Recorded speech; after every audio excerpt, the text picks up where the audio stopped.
Honestly, I don't feel like making this video, but it's overdue, so I can't always be on. So this is just tips for this.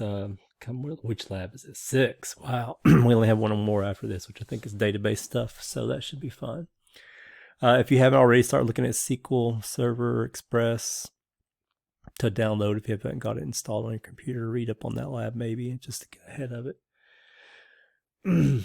Okay, so this one's about interfaces. So this will like also serve as like your interface lecture. I may or may not do one on the generic types. It depends on how things go, but you'll see announcements if I do. Okay, so some tips about this one. First of all, I would recommend making this first. Just go ahead and get this out of the way. It's fairly straightforward. Everything should be stuff that you know, except maybe, I don't know if we did multi-line text boxes before. So, and as a matter of fact, if you go onto to a form, I've got a couple of them loaded up here. That's fine. I don't care if you see that. All this stuff I'm trying to hide, so you actually have to work. I got a couple different versions of this. Let me find the design view. Yeah, so if you click on a text box, there's this thing, I forget there's a name for it, but it's a common task that you have that you normally, typical things you might do. Again, common tasks, it might even be called that, for setting up a certain component. If you click on it, you can see multi-line is like the only thing there. So that's, you may want to make sure that's checked. If not there, then go over here. And it could be handy, like just click both of them because they're both text boxes, and you can set them both to multi-line at the same time because they both need to be multi-line. And then you want to turn the scroll bars on, vertical scroll bars, turn those on for both. I haven't had to use them yet because nothing's been that big, but then these are just regular. Now this is a different version. I want to show that later because it explains something. So the version you're doing is this. You'll have a couple of radio buttons. You can just put them on the form. You don't have to make a special panel for them, but you can if you want.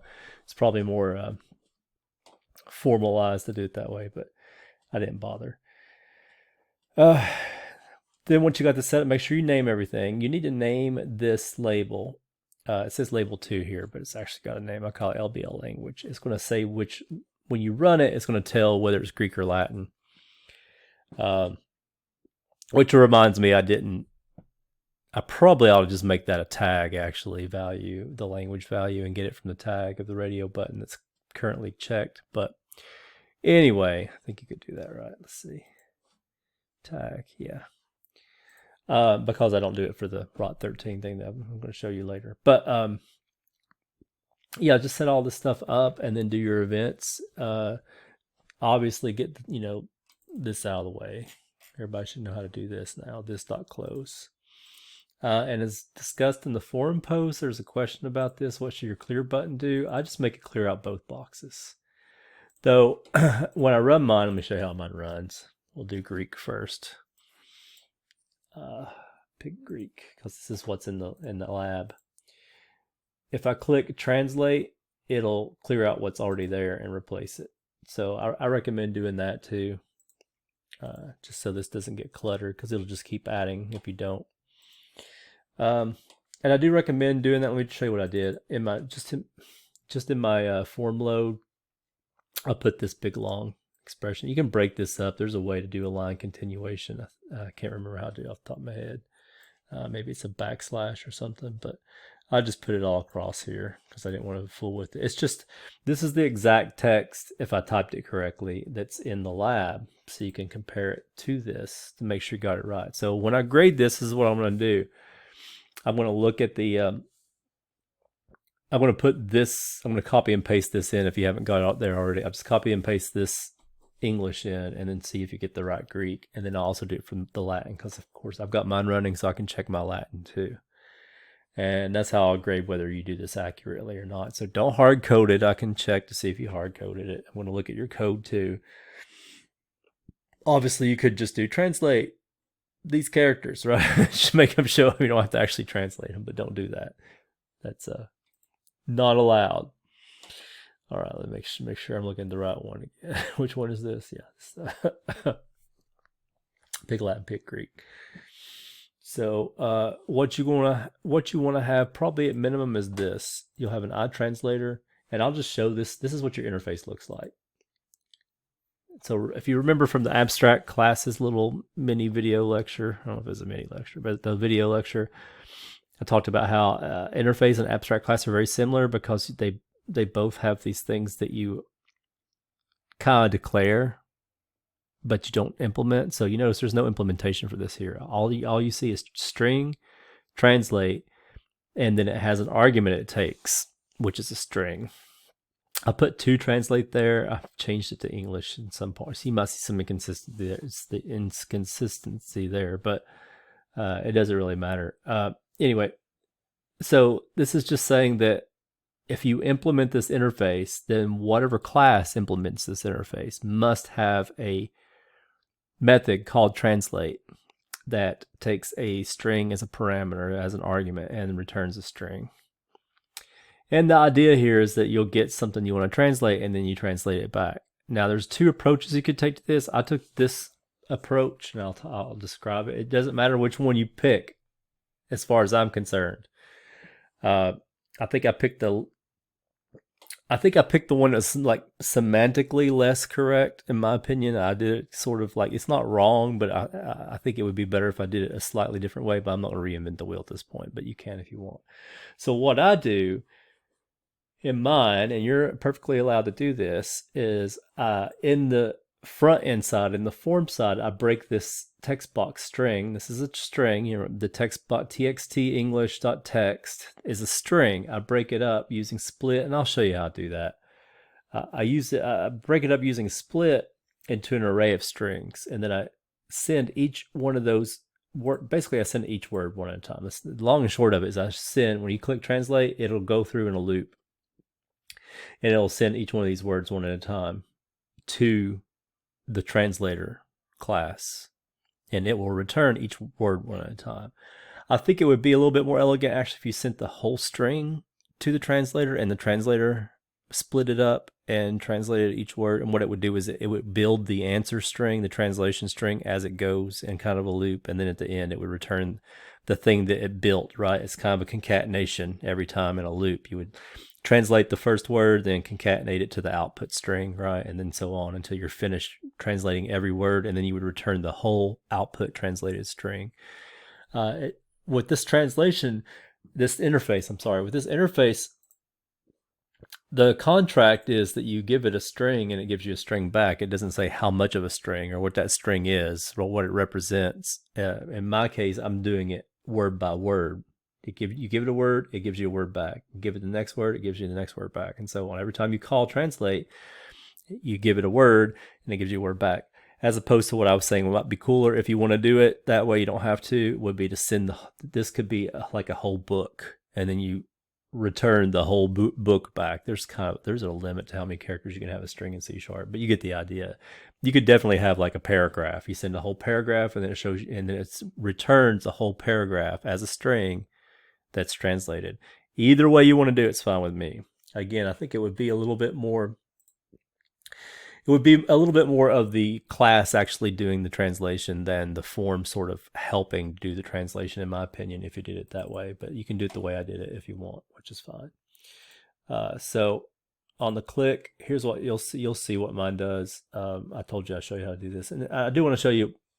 I'm kind of showing you all the interface stuff, and I don't really mind doing it because I don't think it's obvious at first what's the point of these interfaces. And the way I do it's not even that great either. But the thing is, in this particular case, and you'll see interfaces used syntactically in different ways. But what I just did is I just created an interface variable.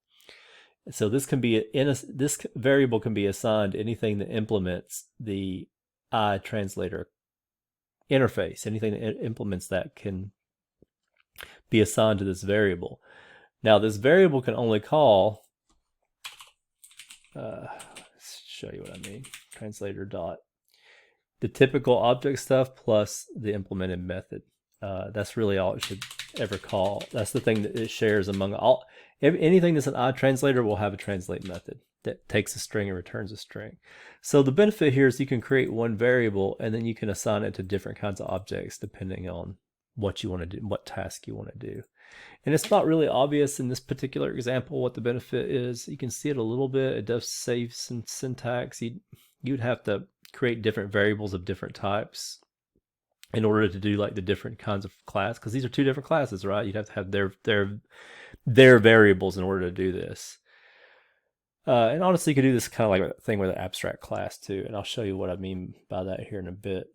And then I do this. This is where I check to see if it's an empty text box, and if it's not, I don't do a like error message or anything. But I'd say if it's not empty, then I'm going to go ahead and do the translation. And I want to show you this thing because if you don't do exactly something similar to this, you might get some errors on the remove empty entries because it'll like white spaces weird. Like if you put two white spaces, sometimes it'll return a string that's nothing, and then you try to do your algorithm on it and you crash. So make sure you put this option here.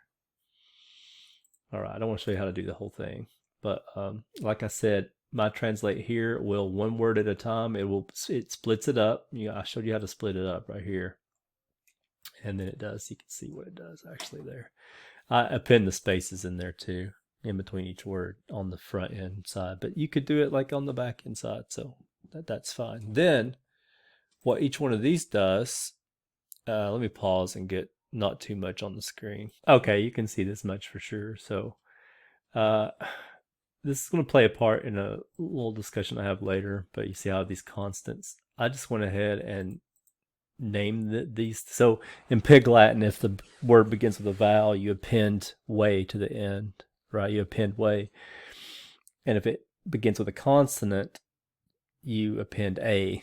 So that never changes for Pig Latin. So I call it consonant ending and vowel ending. I really should call it vowel start and consonant start. It depends on how you interpret that. I'm just saying that in the case where the vowel is the first letter, then the ending will be way, and when it's consonant, it's the first letter, the ending will be a.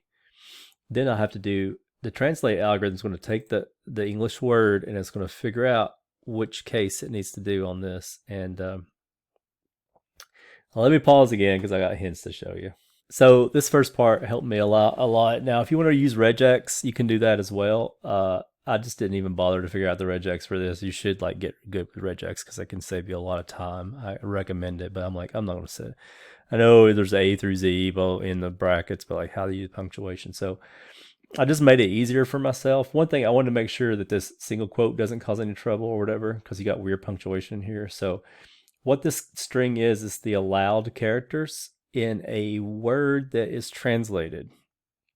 Because if you read the lab directions, right? One of the rules is that if it's something like bill@microsoft.com or it's got numbers in it or whatever, you don't translate it. So what I decided to do is that make up a filter basically that if it has any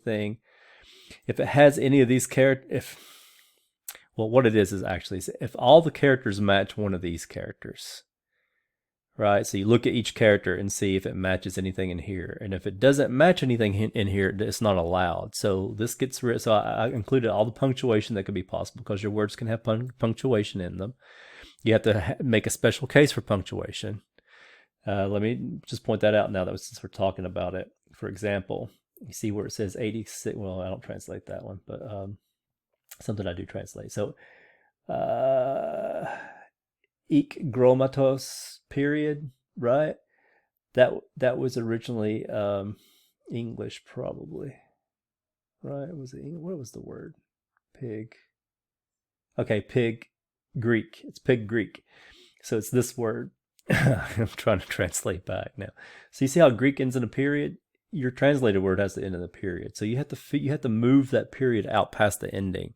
You have to do special algorithm there. So that's why periods need to be accepted as a character that's translated in quotes, right? It's involved in the translation. You're not going to skip that word if there's a period. You're going to say, hey, that's the last word in a sentence. It needs a period or a comma. There's a couple of commas somewhere.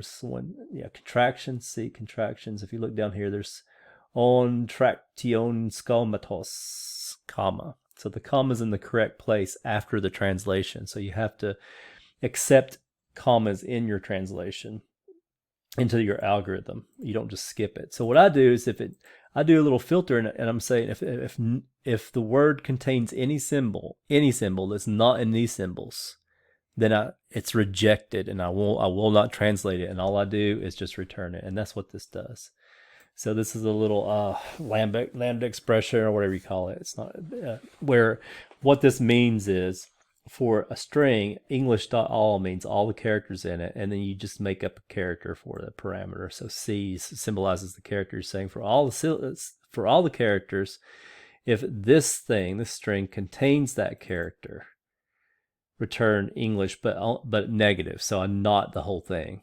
So if it does contain it, it is allowed, right? So then I'll go ahead and translate it. But if it does not contain it, that's the not at the beginning. If it's not the case that every character in here is inside of the allowed character string, then return. Just shoot that thing back. So shoot bill@microsoft.com back.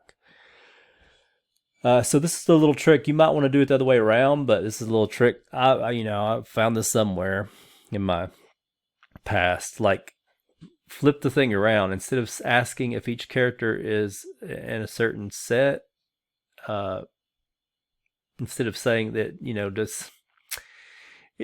I'm trying to even think about the other way now, and I can't. But what you do is you just create a string that represents all the characters and see if that particular character is contained in that string, instead of vice versa. You know what vice versa means because you're probably thinking about it that way, and I can't make myself say it that way now because I've been working with it this way. Same with the vowels, right? Instead of asking if each character is a vowel, like, look at a character. Is it in this set of things? Is it an A or an E or an I or U, capital, lowercase? And again, you probably could use regex here a lot easier, but I just did it the hard way. Instead of asking that, you say, does vowels dot contain the letter you're looking at? If vowels dot contains that letter, then that letter is a vowel. And you do vowel stuff with it. So that's a couple of tricks there for the translation. I'm not going to give you more than this because I want you to actually do some work. But you got to put things together in the right way. But another tip I'll give you is do this. Copy this from the lab and just stick it in here. So this is, which one is this? This is Latin. So it has all, it has the A. You might want to put that in quotes and stuff. I just kind of copied and pasted stuff from the lab over here and turned it into, I turned this stuff right here, specifications. I turned it into comments, instructions at the very top that I can refer to. And then I sort of put comments throughout my code as I worked to tackle each thing. It can get kind of hairy. I do recommend for the vowels, you don't need to look at every letter. All you need to do is, for the vowels, you need to just append way to the end and then return that. But you need to also look for the punctuation. And you have to look at the capitalization stuff, because the capitalization stuff, and here's my cases. I'm just going to say this. Let me look at the running of one of these. Is this the ROT 13 one? Let's do this one. So let me run this. So the capitalization, there could be all kinds of different cases you do. I want you to do it simply. If it begins with a capital letter, capitalize the first letter after the translation. So just run this so you can see. Is they? This is for this. T's capitalized, so the I is capitalized now, but the T's not. So you have to move this, but also uncapitalize it somehow and capitalize that. And then if it's all caps, make everything all caps. So you have to capitalize that A ending too after you put it on. It can't be lowercase. And otherwise it's lowercase. I don't do any other, here's an example that wasn't talked about in the lab, and I think it's a BS, so we're not going to do it. So that would be something like this, maybe. I don't even know what mine does in this case, but let's see. Oh, it keeps it, so that's fine. But if you want to keep it, that's fine. If you do this is fine, but it doesn't actually talk about what to do in this case in the lab specification. So it kind of makes sense that you would keep because it does say in quotes, it says you keep the case.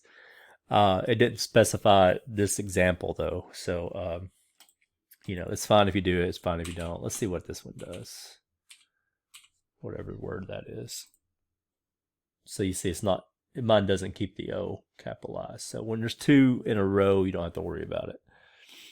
But you do, if it's a capitalized word, like, somebody's name, then this should be Iskray, I think. Right, with a capital I. So make sure you do that. And that can be a little hairy to figure out. But what I've noticed is that with the vowels, you don't have to do a loop. And then with the consonants, you do a loop. Because what generally speaking, you're going to tack on way for the vowel, and then you're going to handle the punctuation and stuff if you need to, and the capitalization. Then for the consonants, if the first letter is a consonant, you might want to make notes about this because I've been through it, and I'm not showing you my code, but I'll kind of tell you what you need to do. You want to iterate through the consonants and save them to a new ending string. So like you need to save, for the example of Chris, you need to save CHR, right? That little loop's going to keep going till it sees a vowel. When it sees a vowel, that's where it stops and adds the new ending with the consonants from the beginning and plus the other ending. You're also going to have to use remove, string.remove. Look up string.remove and string.substring and see how they work. So you'll need to tack on. You'll have to remove the vowel from the beginning. I mean, the consonant from all the consonants from the beginning of the word as you're adding them to your new string that you're going to add, right? And then for the capitalization, sometimes what you have to do is you capitalize one thing and then do the substring for the rest. It's kind of hard to see until you get into it. If you get your fingers dirty, the main bulk of this program is going to be string manipulation stuff, and just do a little bit at a time. Do one part at a time. Break it down into.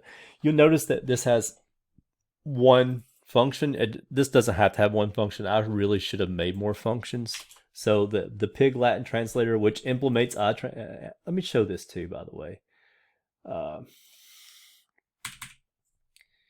Whenever you create, dang it, that's not what I want to happen. I wanted to comment all that out. Let me just show you a new example. Say I wanted to add a new kind of translator to this. So add class, because you didn't actually see me add these things. So I want to create a new class. I'm going to call it new translator. I'll probably get rid of this later, but translator. This is how you implement a class. It's like inheritance, right? Same syntax. I'm going to implement an iTranslator. And what you'll notice is they'll have red squiggles at first. All you have to do is this. And the book tells you this, but I'm showing you too.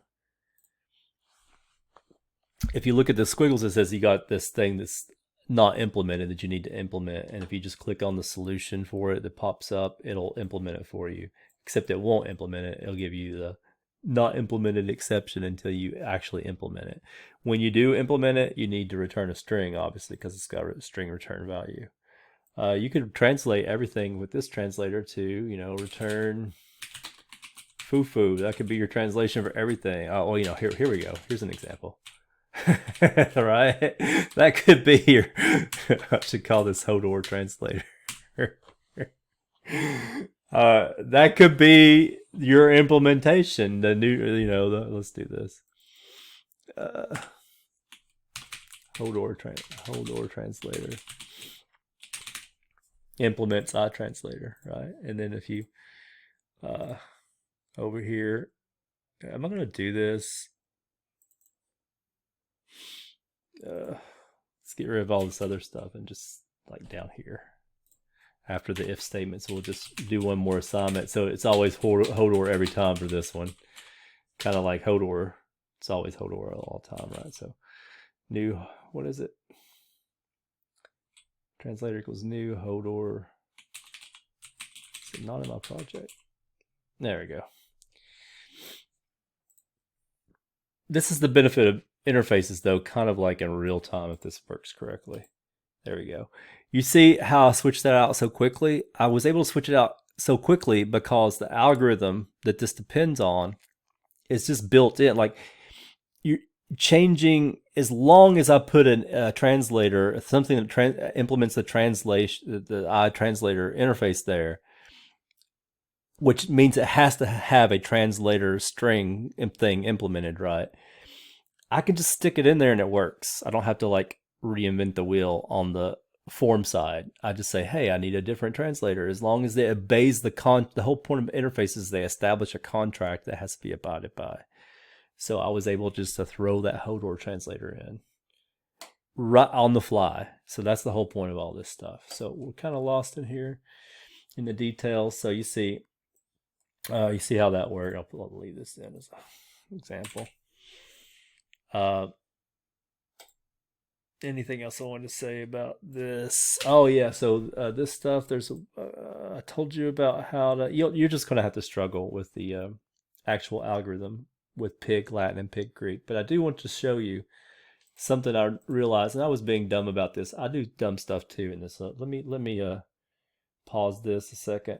All right, so if you look at the Pig Greek translator, you notice it's oi and omitos for these endings. And if you look at the Pig Latin, it's way and a.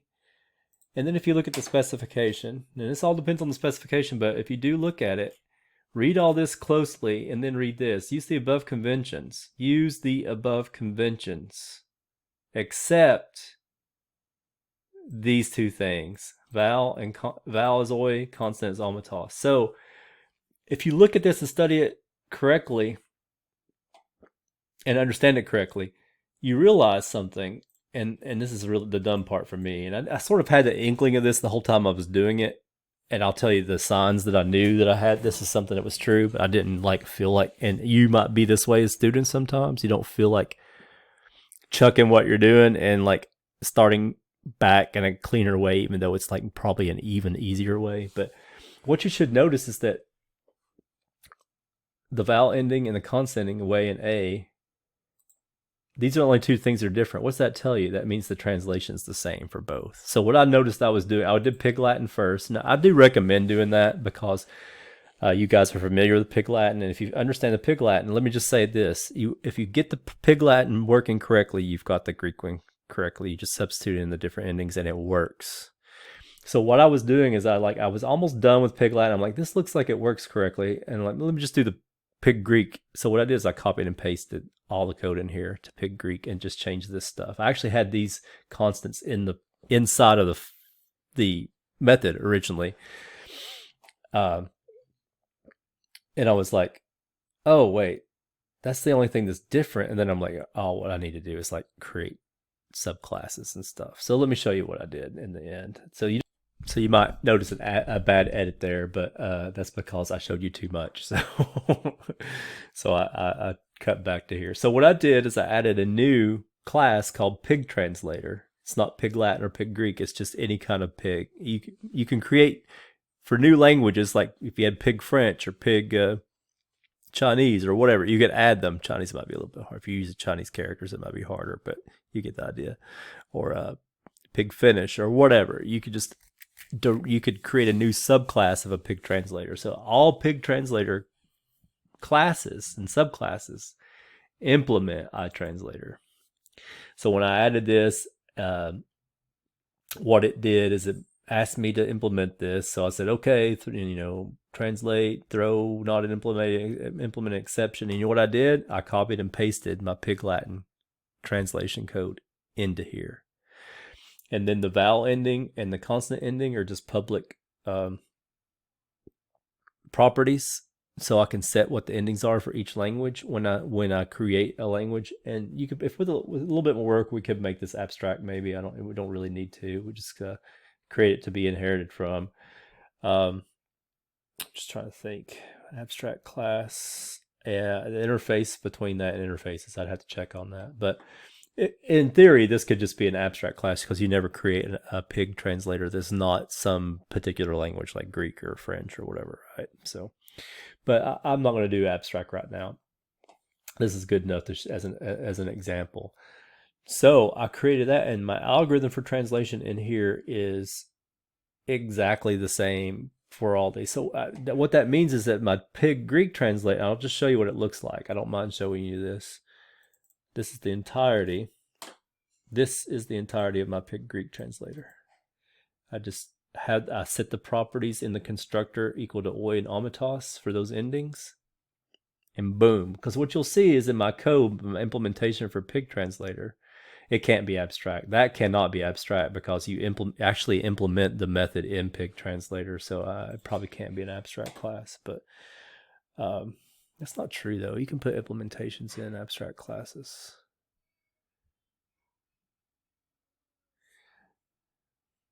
I could just add abstract there. But anyway, hold on, let me pause and do that. I don't know why it's bothering me so much. Literally, the only difference between this and before is that's just the word abstract and public. I like to put public here, even though it isn't there. It's public by default, I think. But anyway, it might be internal by default. I have to review that. But anyway, yeah. What I'm saying here is I'm making a rule that this can never be instantiated, a pig translator. But anyway, you can still implement a method inside of an abstract class, which I do. So what I'm saying is that all pig translators implement an interface exactly the same way. So I called this English instead of to translate now because that made more sense to me, because it's always pig whatever is always an English to some language thing, right? I didn't even know pig Greek existed until now. Actually, I think it sounds cooler than Latin, but it's kind of harder to say. But anyway, so you implement the translator, and that just means by virtue of inheritance, a pig Greek translator or a pig Latin translator will also implement that interface. In that this subclass pig Latin translator has a translate method. It's the translate method of the parent. You see how it's public, right? Every pig translator has a translate method, and every pig translator has a property called vowel ending and consonant ending. You just set those for each language when you inherit, which I did here, and I did here, and you're ready to go. It was really that easy, just copying that code over to the parent class and then doing this inheritance, and I didn't really have to change anything else, and it kind of just plugged in really quickly. So you might say, well, why do you do this instead of just why do you do the interface instead of doing just maybe the abstract class and inherit and that? It would work. All this would still work without the interface. Instead of doing what I want to look at here, instead of doing the interface variable translator, you could just do a pig Latin variable for the translator to write, because you can assign a pig Latin. This is what I mean. Let me show you real quick. It's not obvious unless I demonstrate. So pig translator, I cannot do this because I made it abstract on purpose, because that's something. Hold on. Pig translator, there it is. And then I'll make it, pig translator. This is almost like an arbitrary thing that I wanted to do to make this obey rules. Because here's the thing, there's really no implementation that really works for this. So you see how cannot create an instance of abstract class or interface pig translator. It's abstract, so I don't allow this. But I can do this. Right, you can assign pig translator objects, pig Latin translator objects to variables of pig translator type. And then you could just call, because that is defined in the parent class, you can call its translate method. And it would work the same way. So, but instead of doing that, I'm using the iTranslator. And it's not always just in terms of variables that you declare like this for interfaces. Actually, it's for other uses, like in generic classes. It can be the type that you do there and other things. But what am I trying to say here? So why didn't I just do that and leave the whole interface stuff out? It's because not everything will necessarily be a pig translator. You might have other kinds of translators that don't obey that particular implementation of translate that pig translators do, which is chopping off the beginning of the word or whatever and adding to something to the end. For example, there's something called ROT 13, which stands for rotation 13. And what I did is I just looked up real quick. I knew it'd be easy to find C# ROT 13 or whatever. And I found at this location, there's some code here just to give credit to it. I just copied and pasted it in for my ROT 13 translator that implements the iTranslator interface. This is my part, right? I said, okay, I'm going to create a new class that implements this. And for the translate method, I just plugged in, I pasted in the code for ROT 13. So again, ROT 13 will go in a circular way around the alphabet by 13, halfway through the alphabet, basically, to encode something. It used to be used in the olden days to have the internet to, instead of spoiler tags, to actually hide the text now. Like on Usenet and stuff, if you wanted to spoiler something, you would ROT 13 it and write it all out, and then sometimes your news readers would have an automatic ROT 13 built in. You click a button or a command key sequence or whatever, and it would ROT 13 everything so you could read it. So that's what ROT 13 is. And you can look, I didn't even look at the code. I just trusted it worked correctly. So, but I just plugged it in because the thing about it, if you look at this up at this website, so let me show you. If you look it up, what is the signature? The signature, they got transform. It takes a string as a value, returns a string. I'm like, okay, that's all I need to know. This takes a string as a value. It does something with that string and it returns a string. I'm just going to copy all this in, and instead of transform, it's I put, the name of my method's translate. That's the only thing that's different. And I plugged that in and then created an instance of it in my form, and I just added a radio button for ROT 13, right? So that when they click on ROT 13. Yeah, so it's either this button, this click, this button, or that's the only three I have. So if it's not this one or this one, then it's this one. So that means it's a ROT 13 translator. The only thing I had to do was add that class with that implementation of the translate, and then I don't have to change anything else about my form. I just add like a call, like creating an instance of that class, but then I use it as the translator, and I don't have to change anything else. So just to show you how that works. So the original expression, if you click this instead, there you go, there's your translation. All the work's already kind of done for you. The only work you'd have to come up with is the particular algorithm for that implementation of the interface for translate.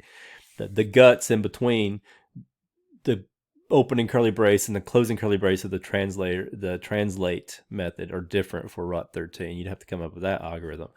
But you can plug it in to anything that uses an interface that implements, anything that implements the iTranslator interface. Anything that implements that you can plug it into, unplug it, plug it into. So you could create up a whole new class with your own, like we just did with Hodor. That's why, actually, the Hodor example shows what I meant to show with the ROT 13 example. Again, that's two examples you see where just on the fly, we added some quick stuff that changes the way the translate method works, and we just plug it into the already existing code, and we didn't have to reinvent the wheel or rewire things like in an extensive way. We could just stick it in and it works. So, anyway, and you notice it did this part too, because I guess it doesn't ROT 13. The ROT 13 only does it for letters, so it left the the ampersand and the hash symbol and stuff in. But all right, any questions? Let me know. I probably showed you too much, but I don't really mind too much. Like, I'm not going to make it a requirement that you do it the different way that I was saying before. We do the whole thing at once, to word at a time. But that would be like a challenge for you. I think that would be a better way of doing it, honestly, on the form side, right? But again, if there's any questions, let me know in email. Maybe on the discussion forum too. Like, I try to check that. I said I check it every day, and sometimes I forget, but I try to catch it and reply there too. So if you have questions, you can put them there too, especially if you think the whole class would like to know the answer. All right, thank you.